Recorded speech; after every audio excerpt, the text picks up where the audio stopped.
Hey everyone, Kaylee here with some workout appropriate hairstyles. I've gotten a lot of requests for these over the past couple months, so I thought I would go ahead and share them with you today. And I'm thinking I'll probably be doing some more in the future, so definitely be checking out for that.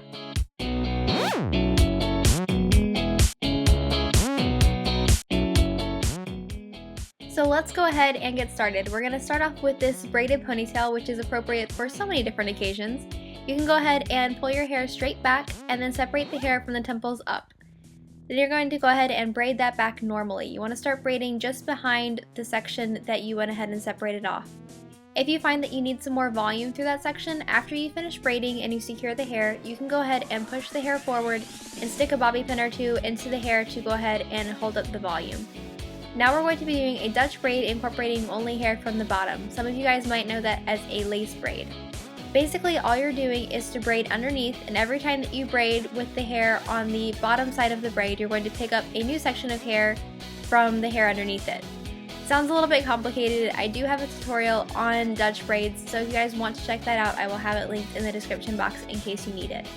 Basically, you're going to braid over once normally, then pick up hair and braid that into it, braid once normally, pick up hair and bring it into it, and you're going to keep going until you reach almost the center back of your head. Then braid a couple inches normally and go ahead and secure that braid for now so that it doesn't unravel. And then you're going to go ahead and repeat the exact same thing on the other side. Once you have all those braids done, you're going to pull them up to the apex of your head, so basically a really high point on your head, and secure it with an elastic. And that is it for your hairstyle. If you want to wear this for dance or anything like that where you need a bun, you can just go ahead and go from here and secure your hair into either a messy bun or a ballerina bun. And speaking of buns, let's move on to our next hairstyle. Now for this one, the easiest version is going to be parting your hair on the side, and then you're going to start a French braid, and you're going to French braid along your hairline for about 3 or 4 inches. Once you do that, you're going to start to curve it back toward the crown of your head. And basically, if you just focus on trying to braid back that way while doing a French braid, you'll create that great curved shape. This is a hairstyle that you've seen a million times on Tumblr and Instagram and Pinterest, and yes, it's not that hard to accomplish. So basically, it's just about holding the hair really tight in close to the head while you're braiding and doing that French braid, starting at the hairline, go a couple inches, and then just curve it back toward the center of your head. Once you get back to the crown, braid a couple inches normally and secure the braid so that it doesn't fall out while you're trying to get your hair into a ponytail. Once you got that done, do go ahead and put your hair back into a ponytail using a hairbrush to go ahead and brush everything up, and use a hair scrunchie to secure everything in place. And then the way I like to make a messy bun is to fold my hair into thirds, and then take a hairband and just wrap it around that. And that creates a really messy look, which I like, but if you want something a little bit more neat, you could always wrap your hair into a bun shape and then wrap a hair scrunchie around the bottom of it, and that would look a little bit neater. And that's it. If you want this hair to look more like the pictures that you see on Pinterest, you need to start your braid a little bit more over close to the ear, and then just braid until you've gotten a couple inches past your part, just like we did this time. Moving on to the next hairstyle, you're going to brush your hair straight back, and then go ahead and use a headband to secure your hair back, pushing it forward a little bit to get some volume up in the top. Then take some hair from the top and start French braiding. You want to start French braiding a little bit higher up because it gives you a little bit of volume on top, which makes the shape a little bit more flattering. But then basically all you're going to do is French braid back. If you find Dutch braiding is easier, you can do that as well. It's really not that important that it's a French versus a Dutch braid.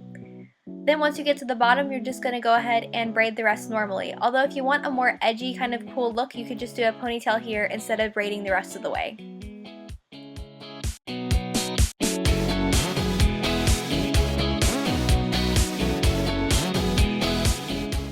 And now we're going to create the bun. So basically just take your braid and wrap it around into a bun shape, making sure to go ahead and tuck those in underneath our bun. And then take some bobby pins and pin until your hair is stuck in place. You can also use little jaw clips around the bun if you really hate using bobby pins. That might help you out if you're not a bobby pin-aholic like me. And that's it for the hairstyle, so let's move on to how to do the headband. Basically, I'm going to continue with the DIY t-shirt theme that I had in my last video, and you're going to go ahead and cut off the hem of an old t-shirt that you might not want anymore, or one that you want a little bit shorter. Then you can cut off little tiny strips from the bottom of it, like little tiny half-inch strips, and we can use that for the braids. If you want to have more than one color, you're going to do this on more than one t-shirt. So you're going to start off with your 3 strips, some scissors, and then hair scrunchies and fabric glue. If you don't want to cut up a t-shirt, you could also use ribbons instead. Start by measuring around your head, and then hold up the hair elastic and take away the length from the hair elastic. So basically subtract it from the length around your head, and then go ahead and cut right there.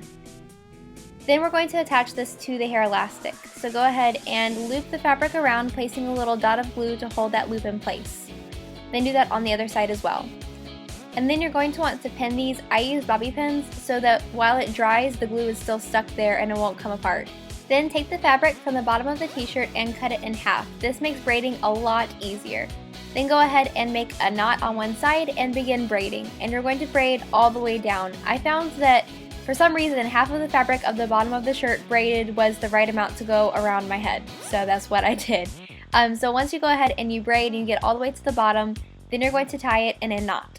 And actually, if you want to skip the whole hair scrunchie step, you could just tie the two ends of the knot together and use that on its own for a headband. But if you want to follow this, then you're going to go ahead and take the ends that are left over from the knot and tie them around the hair elastic. Once you have it tied around the hair elastic, you're going to put a little dot of glue on each side and kind of pat it in with your finger so that the knot will hold in place really well. Then you're going to let that sit and dry for about 2 hours until everything is set. Once that is set, you can go ahead and cut off all the extra little pieces of fabric, and you have your own DIY headband, which you can do in any amount of colors that you want to, and is a great way to redo an old t-shirt.